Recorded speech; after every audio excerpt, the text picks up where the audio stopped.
nervous here because he knows he's doing video things. But the side looks much better. Let's see how the top turns out.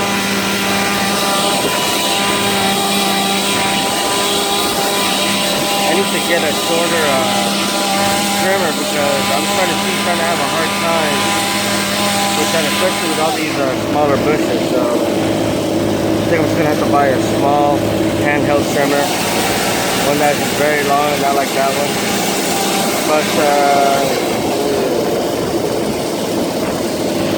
But even with the long one, it's manageable. You're able to cut these small ones.